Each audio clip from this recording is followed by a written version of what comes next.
बिस्मिल्लाहिर्रहमानिर्रहीम। अस्सलामुअलैकुम। कहानी हब ऑफिशियल में खुशामदीद। आज फिर दोस्तों मैं आपके लिए एक बहुत ही अच्छी और सच्ची कहानी लेकर आई हूँ। नए आने वाले दोस्तों से गुजारिश है कि वो मेरा चैनल को सब्सक्राइब करें और बेल आइकन को प्रेस करें। तो चलिए बढ़ते हैं कहानी की जानिब। गाइस, मैं इन चीज़ों पर बिलीव नहीं करता। ये जिन चुड़ैल भूत वगैरह ये सब फिल्मों ड्रामों तक ठीक लगता है। रियल लाइफ में ऐसा कुछ भी नहीं होता, सब बकवास है। अदन जो भूत प्रीत के किस्से सुन सुनकर नाक तक आजिज आ चुका था, वो चिढ़कर बोला था, रियल लाइफ में भी ऐसा होता है। और तुम्हें पता है, जिन्नों और शैतान के वजूद से इनकार करना इस्लाम और ईमान के मुनाफी है।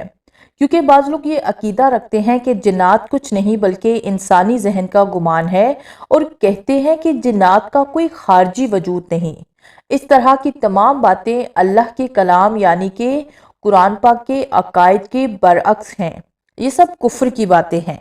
जिन्नात का होना कुरान पाक से साबित है। इज्जत जो कि बहुत डरपोक किस्म की लड़की थी, अदन के इनकार करने पर उसे पूरा लेक्चर दे डाला था। फैसल ने उसे घूर कर देखा था। तुम तो चुप करके ही बैठो, अभी मैं तुम्हें बताऊं कि तुम्हारे पीछे कौन बैठा है तो तुम चीखें मारती हुई भागोगी। ये लेक्चर वेक्चर सब कुछ भूल जाएगा तुम्हें। जी नहीं, मैं इतना नहीं डरती जितना तुम मुझे समझ रहे हो। वो पेप्सी का घूंट लेते हुए बोली। मानती तो हो ना कि डरपोक हो? वो उसे दोबारा चिढ़ते हुए बोला। जी नहीं, मैं डरपोक नहीं। वो कमर पर हाथ रखकर बाकायदा लड़ने के लिए तैयार हो गई। अच्छा गाइस, अब लड़ने मरने मत बैठ जाना। तुझे पता है अदन, ये अपनी यूनिवर्सिटी के पीछे जो बाग है वहाँ वहाँ पे जो कमरा है, कहते हैं वहाँ कोई भी नहीं जाता। जो भी जाता है दोबारा वापस नहीं आता है। सुना है उस कमरे में पहले कोई माली बाबा रहता था। वो बाग की देखभाल करता था, मगर उसके बाद एक दिन उस कमरे में वो मुर्दा पाया गया। उसके बाद वहां अब तक कोई भी नहीं गया। ये बात जो कितनी देर से सुन रहा था अचानक बोला और अदन का कहकहा बेसाख्ता था। ये बकवास तुझे किसने सुनाई? वो इबाद का मजाक बनाते हुए बोला। यार, कल जवाद लोगों से सुना था, शायद वो सच कह रहे हैं। फैसल ने इबाद की साइड ली। अच्छा, ऐसी बात है तो हम आज सब उस रूम में ठहरेंगे। अदन तेजी से बोला। तू पागल हो गया है क्या? इबाद बोला। इसमें पागलपन वाली क्या बात है? नहीं, मैं तो नहीं जाऊंगा। तुझे जाना है तो तू अकेला जा, इबाद गुस्से से बोला। ओके, मैं अकेला जाऊंगा। नहीं नहीं अदन, तुम बिल्कुल भी नहीं जाओगे, सदा की नरमदिल निशा जल्दी से बोली। जाना तो पड़ेगा यार, ताकि तुम लोगों को यकीन आ जाए कि ये भूत वूत सब बकवास है। वो कुछ सोचकर मुस्कुराया। ये तू अच्छा नहीं कर रहा अदन, पछताएगा तू, देख लेना। फैसल जज्बाती हुए बोला। ओ यार, कुछ नहीं होता, तू टेंशन ना ले। बस रात तुम लोग मुझे छोड़कर जाना और सुबह 10 बजे तुम लोग आकर देख लेना। मैं कल तुम लोगों को साबित करके दिखाऊंगा कि ये भूत वगैरह सब फ्रॉड होता है। वो उन्हें दिलासा देते हुए बोला। सबने उसे समझाया मगर वो ना माना और आखिर उसे उसके खाल पर छोड़ दिया। और रात ठीक 8 बजे वो लोग उसे बाग वाले उस रूम में छोड़ आए। ये अलग बात कि वो सब रात पूरी उसके रूम के बाहर डेरा डालकर बैठ गए थे। सारी रात वो लोग सर्दी में ठठराते रहे थे, मगर अपने दोस्त को अकेला छोड़ना गवारा न किया। इज्जत और निशा को टेंशन हो रही थी कि अंदर इतनी खामोशी क्यों है। अदन को कुछ तो नहीं हो गया। सबका सब्र यहीं तक था। फजर की अजान होते ही वो सब कमरे की तरफ लपके थे। हालांकि अदन ने 10 बजे आने को कहा था। कमरे में दाखिल होते ही सबकी नजरें कोने में पड़ी चेयर तक गई थी, जिस पर कोई बैठा हुआ था, जो मुसलसल हिल रही थी। अदन इबाद के मुंह से बेसाख्ता निकला था। तो ठीक है यार, ये फैसल था। मुसलसल हिलती कुर्सी रुकी थी और घूमी थी। चेयर पर अदन बैठा था मगर आंखें बंद थी। अदन, थैंक गॉड तू ठीक है, डरा दिया था तूने। वो सब शुक्र का कलमा पढ़ते आगे बढ़े थे। तभी चेयर पर बैठे अदन की आंखें खुली थी। बढ़ते कदम साकित हुए थे। लड़कियां चीखती हुई लड़कों के पीछे जा छुपी थी और वो दोनों फटी फटी आंखों से अदन को देख रहे थे। आगे तुम लोग, मैं कब से तुम्हारा इंतजार कर रहा था। फुल सफेद आंखें और गहरे स्याह हल्के, पेशानी से निकलती पतली सी खून की हल्की सी धार। वो अदन ही था, मगर आवाज उसकी नहीं थी। भारी मगर कपकपाती हुई आवाज में वो इन चारों को देखकर मुस्कुराया और लड़खड़ाता हुआ उनकी सिमत पढ़ने लगा। कौन हो तुम? अदन कहाँ है? हमारा दोस्त कहाँ है? फैसल ने डरते डरते कहा। उसे अपनी तरफ बढ़ते हुए देखकर लड़कियों की चीखें मजीद बुलंद हो गई थी। फैसल की बात से वो जोर जोर से कहकहे लगाने लगा। अदन के पास जाना है तुझे, आओ मैं तेरे दोस्त से मिलवाऊं, आओ आओ। वो कांपता कांपता हुआ फैसल के करीब जाने लगा। नहीं नहीं फैसल, उसने अदन को मार डाला है, तुम्हें भी मार डालेगा। चलो हम यहाँ से चलते हैं। फैसल प्लीज चलो यहाँ से। इज्जत बेतहाशा रोते हुए फैसल को बाहर की तरफ घसीटते हुए कहने लगी। इससे पहले वो सब भागते अदन का छत पार कहकहा उन सबको रुकने पर मजबूर कर गया था। वो सब हैरान से अदन को देख रहे थे, जो हंसने के बाद अब झुककर आंखों से लेंस निकाल रहा था। फिर माथे पर लगे कलर को जेब से रुमाल निकालकर साफ करने के साथ साथ उनका रिकॉर्ड लगा रहा था, जो पसीने से शराबूर दिल ही दिल में उसकी एक्टिंग को दाद दे रहे थे। वो सब इबाद के फ्लैट में जमा थे, एक दूसरे का मजाक उड़ाते हुए वो सुबह से बेहाल हो रहे थे। हंस हंस कर पेट में दर्द होने लगा था। मैंने तुम लोगों को कहा था ना, ये भूत वगैरह कुछ भी नहीं होता। अदन कारपेट पर ढेर उनसे कह रहा था। पास ही फैसल और इबाद लेटे थे। निशा और इज्जत सोफे पर बैठी हुई थी। तुम मानो या ना मानो, भूत तो होते हैं, मगर ये बाग वाले कमरे वाली लगता है किसी ने हवा ही छोड़ी थी, फैसल बोला था। यार तुम लोग मान क्यों नहीं लेते, ऐसा कुछ भी नहीं है, अदन चिढ़कर बोला। अब ऐसे तो ना कहो। अदन, हमारी गांव में एक पहाड़ी है, वहां मशहूर है कि जुमेरात वाले दिन वहां एक जोड़ा आकर मिलता है। लड़का और लड़की असर के बाद, और कोई भी बंदा उन दोनों को देख ले तो वो जोड़ा उसको मार देता है। इसलिए हमारे गांव में लोग असर के बाद उस पहाड़ी की तरफ नहीं जाते। निशा चिप्स खाते खाते हुए बोली। तीनों लड़के होंकू की तरह उसे देखने लगे। सबसे पहले अदन को होश आया था। ये फूट किस सन की है? वो उसका मजाक उड़ाते हुए बोला। फूट नहीं, हकीकत है, मैं वहां रही हूँ, मुझे पता है। वो गुस्से से बोली।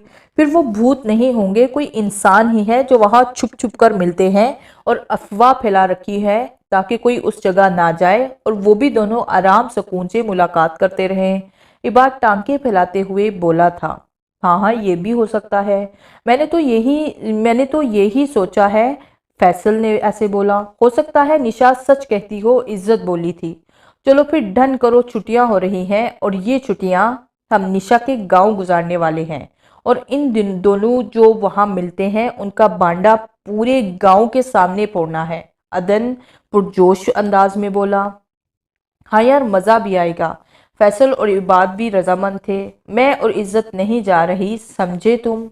निशा गराई। क्यों, तुम जानती हो हम कहीं भी जाए सब साथ में जाते हैं। तुम दोनों नहीं जाओगी तो हम उठा कर ले जाएंगे। फैसल ने आंखें दिखाई। तुम लोग रिस्क ले रहे हो यार। निशा बेबस हुई। तुम लोग नहीं, हम सब रिस्क ले रहे हैं, और हम में तुम भी शामिल हो। इबाद बोला तो वो मुंह बनाकर रह गई। वो सब अच्छे खासे अमीर फैमिली से ताल्लुक़ रखते थे। मिडिल से सब साथ साथ थे। सिर्फ निशा थी जिसने उन्हें मैट्रिक से ज्वाइन किया था। वो गांव में रहने वाली थी। गांव में स्कूल मैट्रिक तक था, इसलिए उसके वालिदैन सिर्फ निशा की आला तालीम के लिए गांव से सब कुछ छोड़ छाड़ कर शहर आ बसे थे। इबाद निशा का दूर पार का कज़न था। दोस्ती के साथ साथ बात पसंदीदगी तक चली गई। दोनों के वालिदैन ने उन्हें निकाह जैसे पाकीज़ा बंधन में बांध दिया था। फैसल इज्जत में इंटरेस्टेड था और इज्जत अदन पर मरती थी, और अदन किस में इंटरेस्टेड लेता था ये कोई भी ना जानता था। फैसल और इबाद के बहुत बार खरीदने पर उसने टाल दिया था और हमेशा कहता था कि मैं जिस लड़की से मोहब्बत करूंगा वो तुम सबसे अलग लड़की होगी, और इस बात से सबसे ज़्यादा इज्जत मायूस हुई थी। 2-4 दिन रोने धोने के बाद उसके फैसल की मोहब्बत के आगे सर झुका दिया था। दोनों की बाकायदा तौर पर मंगनी हो चुकी थी। जब से उन्होंने यूनिवर्सिटी ज्वाइन की थी तब से आस पास से बहुत सी उड़ती पड़ती खबरें मिल रही थी कि ये यूनिवर्सिटी आसेब ज़दा है। पहले तो वे ये बात हंसी में उड़ा देते थे, मगर अब कुछ कुछ डर उनके दिल में भी बैठ गया था। मगर अदन ने वो डर भी इनके दिल से निकाल कर बाहर किया था, और मसला अब निशा के गांव का आ गया था। सब दोस्तों ने प्लान किया था कि मंगल को वो लोग निकलेंगे और बुध को वो जगह देखने जाएंगे और जुमेरात को अपना मिशन स्टार्ट करेंगे। मंगल को 10 बजे नाश्ते के बाद वो निकले थे। 8 घंटे का सफर था। खाते पीते हंसी मजाक करते वो वक्त कब गुजरा पता भी ना चला। शाम 7 बजे वो थके हारे पहुंचे। निशा के पुराने वाले घर ठहरे, जिसको जहां जगह मिली वहीं देर हो गया। अगले दिन सब तैयार होकर उस पहाड़ी पर पहुंचे। वो जगह घर से 3-4 घंटे की मुसाफत पर थी। आगे पीछे घूमकर फिर कुछ प्लान वगैरह किया और फिर घर वापस आ गए। जुमेरात वाले दिन सब जोहर की नमाज के बाद घर से रवाना हुए। असर से हाफ घंटा पहले वो वहां पहुंच गए और उस जगह का मुआयना करने लगे और फिर वो सब एक पत्थर के पीछे जाकर छुपकर बैठ गए। असर की अजानें शुरू हो गई। अब उन्हें उस जोड़े का इंतजार था जिसने सबको डरा के रखा था। वो सब एक्साइटेड थे। हाफ घंटा गुजरा, घंटा भी गुजर गया। वो लोग बैठ बैठकर थक चुके थे। जब 1.5 घंटा गुजरा तो फैसल बोल पड़ा, यार मुझे लगता है वो लोग नहीं आने वाले, मगरिब यहीं हो जाएगी। हाँ यार मुझे भी लगता है, हमें वापस चलना चाहिए। इज्जत ने फैसल की साइड ली। क्यों ना 10-15 मिनट और वेट कर लें। इबाद बोला, नहीं गाइस हमें चलना चाहिए, अभी से मुझे डर लगने लगा है। वैसे भी गांव में अंधेरा जल्दी फैल जाता है। निशा को खौफ आने लगा था। 3 कड़ियल नौजवानों के होते हुए भी तुम्हें डरने की क्या जरूरत है, हम हैं ना। इबाद उसका हाथ अपने हाथों में लेकर दबाते हुए बोला, चुप गाइस, लगता है कोई आ रहा है। अदन उन्हें चुप करवाते हुए बोला और गले में लटकता हुआ कैमरा उतारकर हाथ में थाम लिया और ऑन कर लिया। वीडियो रिकॉर्डिंग ऑन कर ली। सामने से एक लड़की तेज तेज कदम उठाती हुई नजदीक आ रही थी, खौफ से आगे पीछे देखते हुए, जैसे उसे डर हो कोई उसे देख ना ले। जिस पत्थर के पीछे वो थे उससे थोड़ा फासला रखकर वो बैठ गई थी। तभी सामने वाली झाड़ी से एक खुश शक्ल नौजवान निकला था। लड़की के चेहरे पर उसे देखकर रौनक आ गई थी। डर खौफ कहीं दूर जा सोया था। अरे ये तो सच में कोई लड़की लड़का है, कितने चीप है, छुप छुप कर मिलते हैं, लोगों को डरा रखा है बदतमीजों ने। ये इबाद था। अदन ने होंठों पर उंगली रखकर उसे चुप रहने का इशारा किया और सामने देखकर वीडियो बनाने लगा। वो लड़की अब तेजी से लड़के की तरफ बढ़ी थी। तुम आ गए सावल, मैं तो डर गई थी कि शायद आज ना आओ। कैसे ना आता जान, तुमसे वादा कर रखा है, हर जुमेरात को हम यहाँ मिलेंगे। वो उसके चेहरे को थामते हुए बोल रहा था, फिर उसे लेकर सामने पड़े एक पत्थर पर बैठ गया। काफी देर दोनों में खामोशी रही। फिर उस वीराने में उस लड़की की आवाज गूंजी, फिर तुमने क्या सोचा? मैं आज भी बहुत मुश्किल से यहाँ आई हूँ। तुम्हें पता है ना, बाबा और भाइयों ने तुम्हारी वजह से मुझ पर आजकल कड़ी नजर रखी हुई है। मैं क्या करूँ जान, मैंने घर बात की है, वो नहीं मान रहे। तुम्हारे घर वाले भी राजी नहीं हैं। हम एक काम करते हैं जान, हम इस गांव से भाग चलते हैं। वो लड़का बोला, नहीं सावल, तुम मेरे बाप और भाइयों को नहीं जानते। वो हमें पाताल से भी ढूंढ निकालेंगे, वो हमें मार डालेंगे। वो लड़की लड़के के हाथ थामे रो रही थी। तभी निशा के पांव पर किसी जहरीले कीड़े ने काटा था और उसकी चीख निकल गई। सब दोस्तों के साथ साथ वो जोड़ा भी उसकी तरफ मतवज्जे हुआ था। वो दोस्त जो उस जोड़े की नज़र में आए थे वो सब घबराए हुए थे, उठ खड़े हुए। इससे पहले कि अदन उस जोड़े के झूठ का बांडा फोड़ता, एक लम्हे के लिए सब साकित रह गए। वो लड़का सावल उन सब की नजरों से गायब हो गया और वो खूबसूरत लड़की जो रोना भूलकर उन्हें सुख चेहरा लिए गुस्से से गूं रही थी, एकदम से उसके खूबसूरत चेहरे की जगह एक बदसूरत शक्ल ने ले ली। ओ गॉड, भागो गाइस, ये तो सच में भूत हैं। सबसे पहले फैसल को होश आया था। वो सब उल्टे पांव भागे थे जब एक जाड़ी में इज्जत का दुपट्टा उलझा था। फैसल, वो चीही थी। भागते हुए एक पल को सब थमे थे। गराती हुई गले से अजीबो गरीब सी आवाजें निकालती हुई वो चुड़ैल पांव घसीटती हुई इज्जत के करीब जा रही थी और चीखती चिल्लाती दुपट्टा चढ़वाती इज्जत मुसलसल फैसल को मदद के लिए पुकार रही थी। अदन ने एक नजर फैसल को देखा था जो मुसलसल खौफ से कांपता हुआ, नफी में गर्दन हिलाता हुआ पीछे ही पीछे जा रहा था। अदन ने एक लम्हे को सोचा था, दूसरे ही पल वो इज्जत की तरफ भागा था, मगर इससे पहले ही वो चुड़ैल उड़ती हुई आई और चीखती हुई इज्जत के गले को दोनों हाथों से जकड़ लिया था। वो तीनों चीखे थे, भागते अदन के पांव जैसे जमीन ने जकड़ लिए थे। दूसरे ही पल वो इन दोनों के करीब पहुंचा था और पूरा जोर लगा के दोनों हाथों से बदसूरत चुड़ैल को धक्का दिया था। धक्के से तो कोई असर ना हुआ था, मगर अदन के हाथ लगाते ही उसे करंट लगा था। कितने फुट वो दूर जाके गिरी थी। अदन ने रोती हुई बिलखती हुई इज्जत को साथ लगाया था और वो उसका सहारा पाते ही खौफ से उसके सीने जा लगी। झटका खा के चुड़ैल को अदन ने खड़ा होते देखा और इज्जत का हाथ थाम कर वहां से भाग लिया। उसे देखते ही देखते सब दोस्त पीछे भागे थे। अंधेरा चारसों फैल चुका था और भाग भाग कर उन्हें कोई ठिकाना मिल ही नहीं रहा था। तुम लोग आज इस लड़के की वजह से बच गए हो, मगर अब तुम पांचू को मेरे कहर से कोई भी नहीं बचा सकता। मैं तुम सबको मार डालूंगी, सबको मार डालूंगी। अंधेरे में डरावनी आवाज गूंजी थी। वो सब जो एक पल को सांस लेने को थमे थे डर गए, अंधाधुंध भागना शुरू कर दिया। थोड़ी दूर आबादी नजर आई थी। वहीं जाकर दोबारा सांस लिया था, तभी फिजा में अजान की आवाज गूंजी थी। सबकी नजरें बेसाख्ता अजान की जानिब उठी थी। कदम खुद ब खुद मस्जिद की जानिब उठ गए। वो पांचू मस्जिद के ठंडे फर्श पर चौकड़ी मारकर बैठे थे। तुम लोगों को अंदर बाबा साईं बुला रहे हैं। वो पांचू गुमसुम से मस्जिद के ठंडे ठार फर्श पर बैठे अपनी अपनी सोचों में गुम थे। जब मुलाजिम नमा आदमी उनके पास आकर बोला तो सब चौंक कर उसे देखने लगे। कौन बाबा साईं? निशा परेशानी से गोया हुई। हमारे मस्जिद के मौजन है जनाब। मुलाजिम सर झुकाकर बोला। अब सबको याद फरमाया है उन्होंने। वो कहकर वापस कमरे में चला गया। वो सब एक दूसरे का मुंह तकने लगे। चलो चलते हैं यार, शायद ये हस्ती हमारी कुछ मदद ही कर दे। इबाद कपड़े झाड़ते हुए उठा और कहा। बाकी सब भी उसकी ताईद में सर हिलाते हुए अंदर की तरफ बढ़ गए। पर्दा हटाकर अंदर दाखिल हुए तो सामने ही चटाई पर कोई बुजुर्ग नमाज पढ़ने में मशगूल थे। वो पांचू चुप करके एक साइड पर बैठ गए। बाबा साईं नमाज पढ़कर फारिग हुए तो बेहद खामोशी से उन्हें देखने लगे।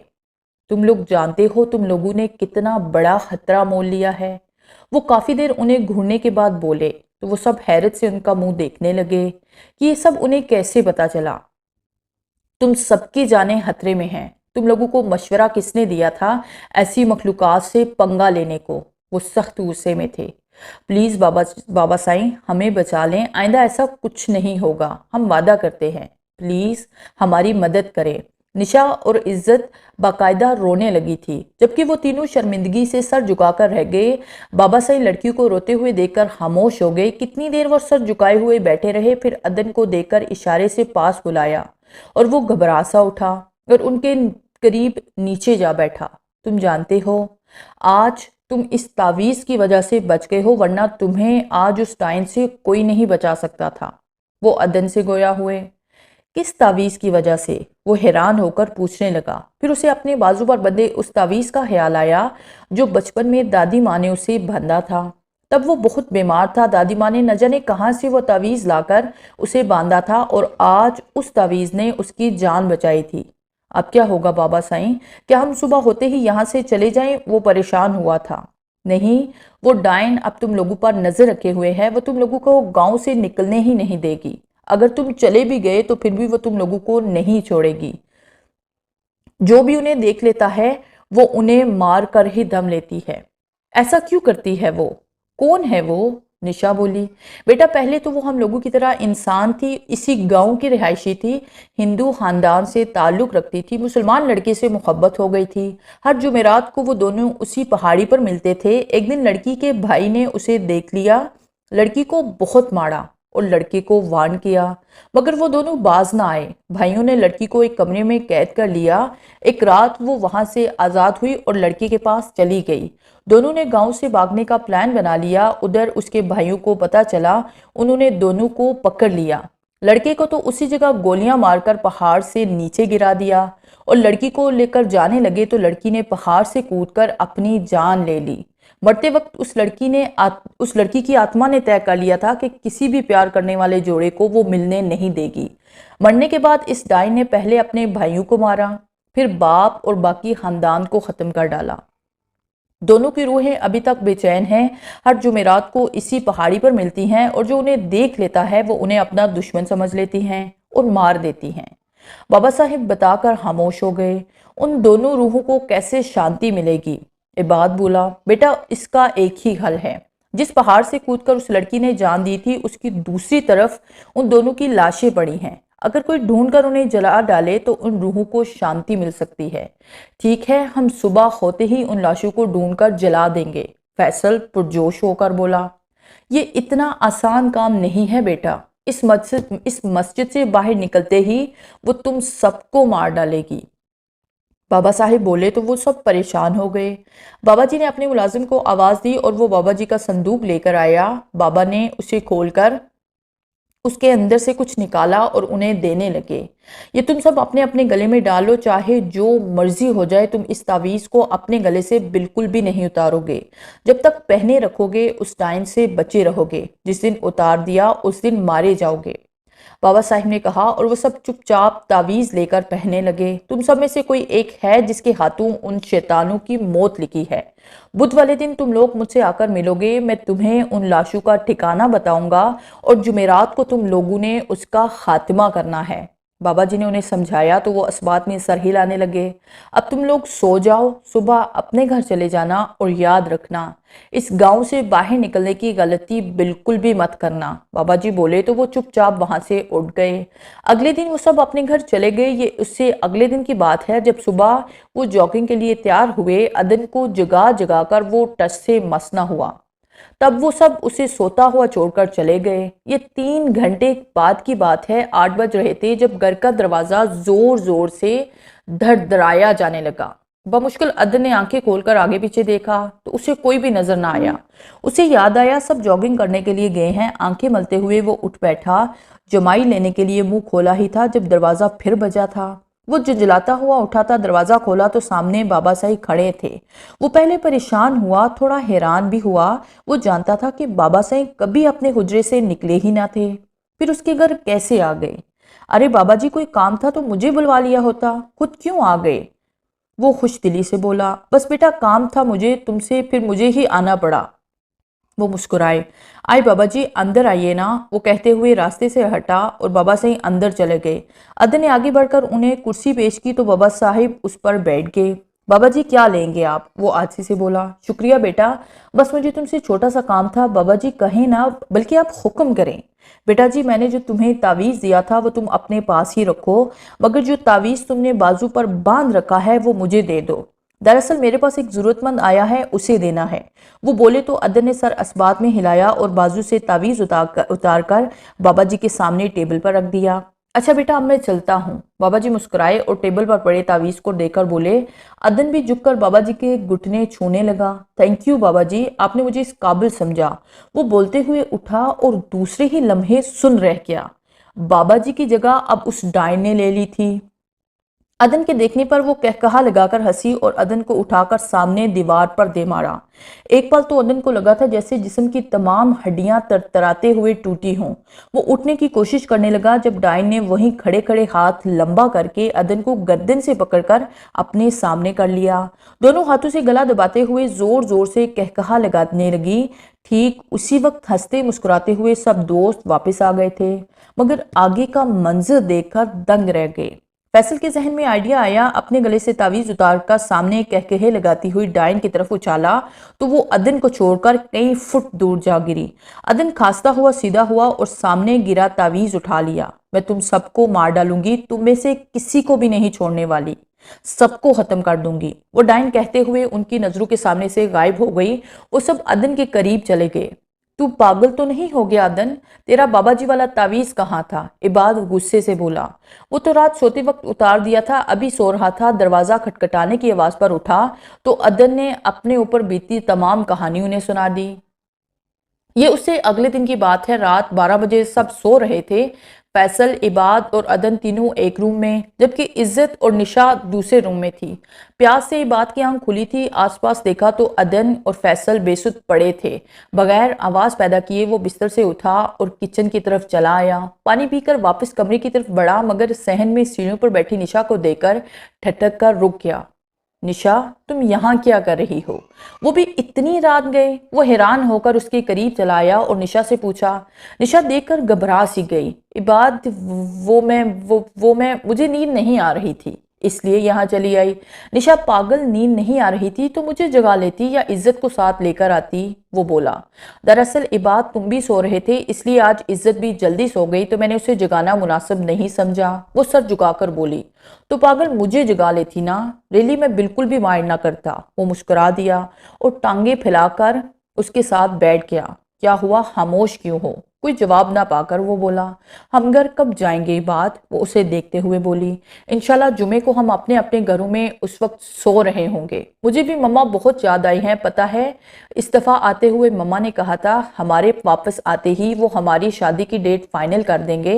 Really I am so happy, वो चहकर बोला तो निशा भी मुस्कुरा दी।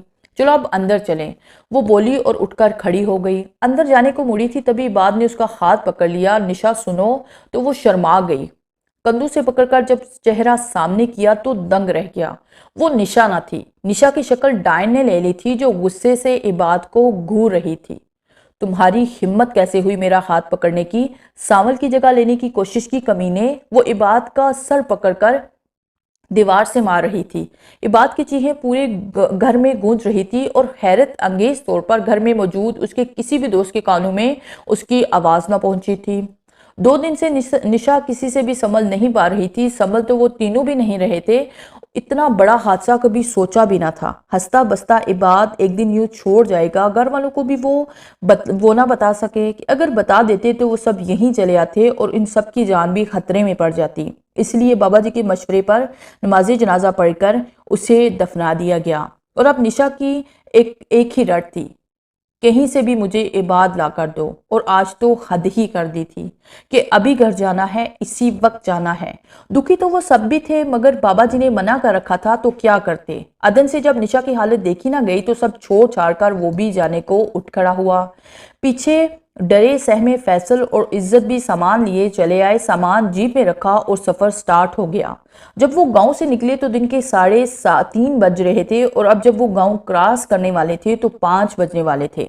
जैसे ही गांव के हदूद से बाहर कदम रखा, अचानक से मगरिब की तरफ से हवा चली थी, जिसने आहिस्ता आहिस्ता खौफनाक आंधी की शक्ल इख्तियार कर ली थी।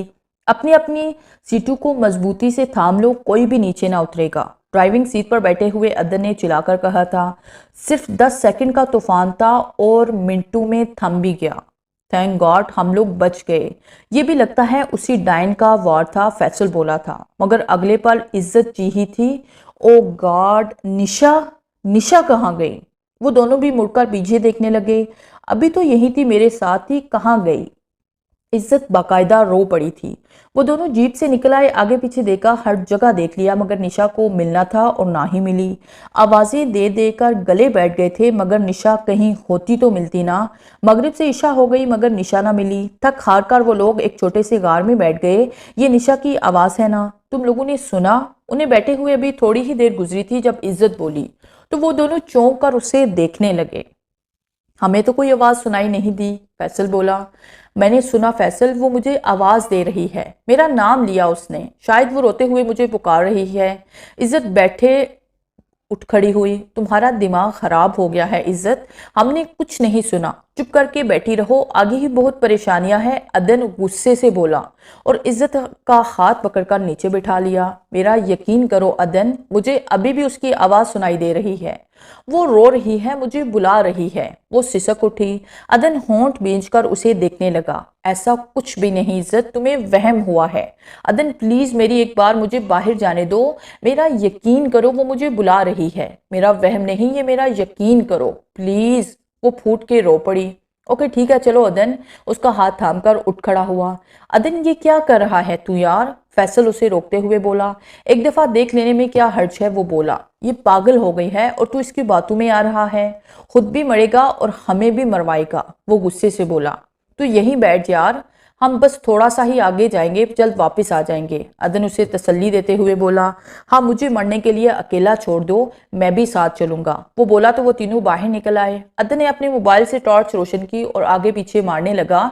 अब कुछ सुनाई दे रहा है। थोड़ी देर बाद वो इज्जत से बोला तो वो सर नफी में हिलाने लगी। तो चलो वापस चलें, वो उसे कहते हुए वापस मुड़कर गार की तरफ जाने लगे। गाइस, मुझे अकेले छोड़कर जा रहे हो? वो अभी गार के करीब ही पहुंचे थे जब सामने वाली झाड़ी से निशा निकलकर जोर से बोली थी। वो तीनों घबरा के पीछे मुड़कर देखने लगे, मगर अगले ही लम्हे वो अपने मुंह से निकलने वाली चीख को रोक ना सके। निशा, ये तुम हो? क्या हुआ है तुम्हें? कहाँ चली गई थी तुम? इज्जत उसे देखते ही सिसकते हुए बोली और तेजी से निशा की तरफ बढ़ी, मगर करीब खड़े अदन ने उसे बाजू से पकड़ लिया। ये निशा नहीं है इज्जत, वो उसके कान में सरगोशी करते हुए बोला। क्या हुआ इज्जत, रुक क्यों गई? आओ ना, मुझे बहुत दर्द हो रहा है, मुझे सहारा दो प्लीज। फैसल, अदन मेरी मदद करो, मुझसे चला नहीं जा रहा। वो लड़खड़ाकर थोड़ा आगे आई। पेशानी और होंठों के नीचे से निकलता हुआ खून एक बाजू आधा कट कर नीचे लटकता हुआ वो निशा ही थी। इज्जत ने तड़प कर आगे बढ़ने की कोशिश की, मगर अदन मजबूती से उसे थामे खड़ा था। हम कैसे यकीन कर लें कि तुम निशा हो? वो बोला। वॉट?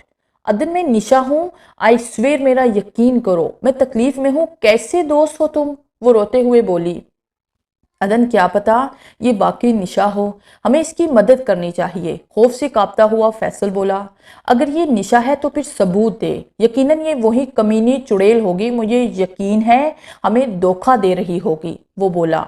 हाँ मैं निशा नहीं हूं, मगर याद रखना अब तेरी बारी है। तेरे दो दोस्त तो मेरे धोखे में आ गए और अपनी जान से हाथ धो बैठे, अब पहले तुझे खत्म करूंगी, समझा? इस गांव में आप निकल के दिखा।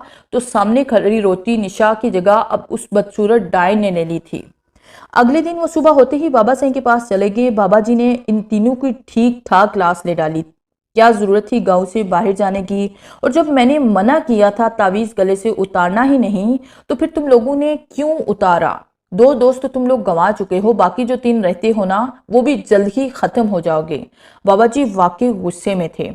सॉरी बाबा जी, मगर रात को सोते वक्त उतारते थे, तावीज कभी आदत नहीं थी ना पहनने की। तो बेटा जी, आदत नहीं है तो आप क्यों पहन रखा है? अभी भी उतार दो ना।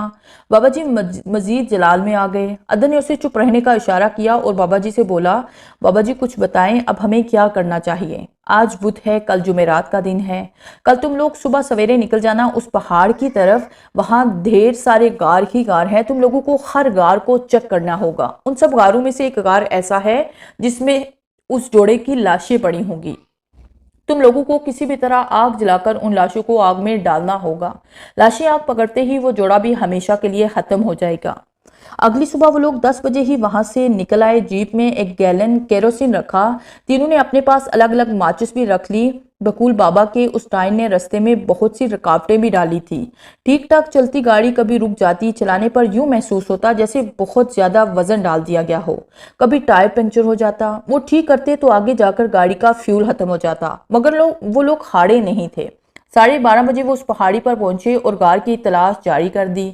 बहुत से गारों की तलाशी लेने के बाद वो एक तंग से गार में अभी दाखिल ही हुए थे जब किसी ने पीछे से गार का धाना बड़े से पत्थर से ढककर बंद कर दिया। वो तीनों घबरा कर पलटे। पूरा गार अंधेरे में डूब गया। इज्जत, फैसल अपने हाथ दो, अदन बोला और मोबाइल की टॉर्च ऑन कर दी। गार में हल्की सी रोशनी हो गई। वो तीनों मजबूती से एक दूसरे का हाथ थामे आगे बढ़ते गए, मगर वहां कुछ भी नहीं था। सारा गार मकड़ी के जालों से अटका पड़ा था। अब क्या करें? बाबा जी ने कहा था असर की अजानों से पहले पहले इन लाशों को ढूंढना होगा। इज्जत बोली, हाँ मगर हम यहाँ से बाहर कैसे जाएंगे? फैसल बोला, चलो मिलकर पत्थर को सरकाते हैं, शायद कुछ वसीला ही बन जाए। इज्जत, तुम टार्च पकड़ कर रखो। अदन पहले फैसल से बोला, फिर मुड़कर इज्जत को मोबाइल थमाया। दोनों मिलकर जोर लगाने लगे। 1.5 घंटा वो दोनों मुसलसल जोर आजमाई करते रहे। पत्थर अपनी जगह से थोड़ा सा सरका था। वो थक हार कर बैठ गए। अब क्या होगा इज्जत? वो परेशान होकर बोले, थोड़ा सांस तो ले ले, फिर ट्राई करते हैं। अदन लंबी लंबी सांसें लेता हुआ बोला, 2:30 तो बज गए यार, 1 घंटा रह गया है असर की अजान में। फैसल टाइम देखते हुए बोला, चलो फिर ट्राई करते हैं। अदन लंबी सांस खींचते हुए उठ खड़ा हुआ।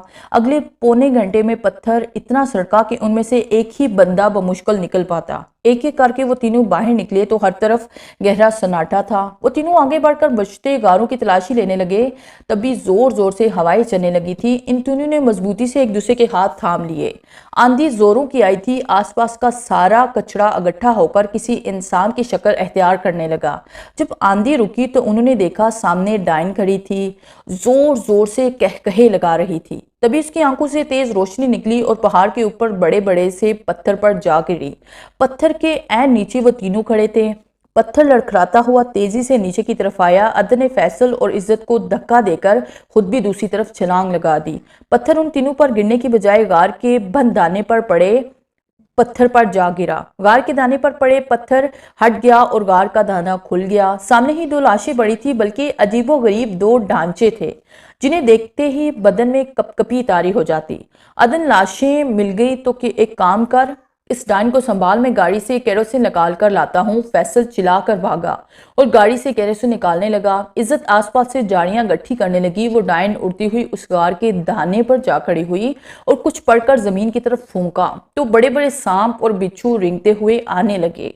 वो तीनों डर कर पीछे हटे और अपने अपने तावीज गले से उतारकर हाथों में थाम लिए। जैसे ही कोई सांप या बिच्छू सामने आता, तावीज के साथ टच होते ही उन्हें आग लग जाती।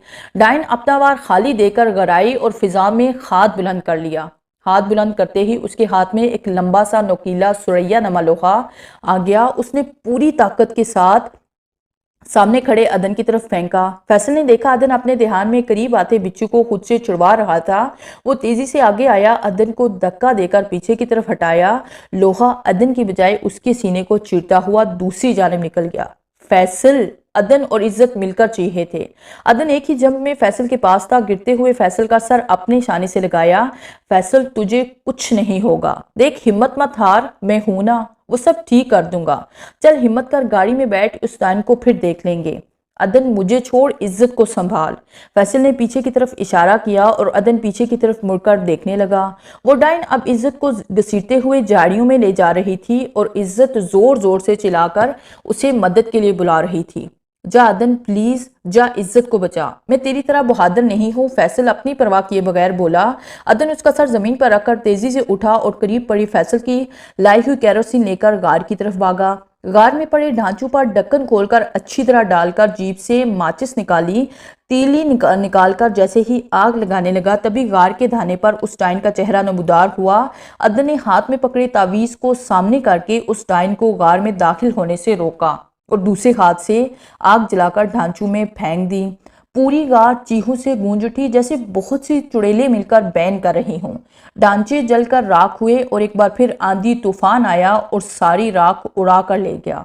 अब वहां कुछ भी नहीं था, ना ही डाइन थी और ना ही वो जिन था। अदन को इज्जत का ख्याल आया तो वो झाड़ियों की तरफ भागा। करीब ही झाड़ी में बेहोश पड़ी इज्जत मिल गई। थोड़ी सी कोशिश के बाद वो होश में आई। अदन, फैसल कहाँ है? वो खौफजदा हुई। हाँ, वो ठीक है, वो बोला और उसे लिए जब फैसल के पास आया तो फैसल अपनी जिंदगी की सांसें पूरी कर चुका था। आज उनके बिछड़े हुए इन तीनों दोस्तों की 8वीं बरसी थी और इज्जत से शादी हुए 6 माह हो चुके थे। वो और इज्जत मिलकर हर साल उनकी बरसी एक ही दिन मनाते थे। हालांकि इन तीनों की डेथ 1-2 दिन के गैप से हुई थी। वो दौर बहुत मुश्किल दौर था। एक एडवेंचर के तौर पर वो इस गांव में गए थे, मगर कोई नहीं जानता था कि जब वो जाएंगे तो 5 और जब वापस आएंगे तो 2 रह जाएंगे। आज भी वो दिन, वो मंजर याद करके उनके रोंगटे खड़े हो जाते हैं और बहुत सी यादें सीना चिरती हुई अंदर आ पहुंचती हैं और फिर वो दोनों कई कई माह खुद को संभाल नहीं पाते।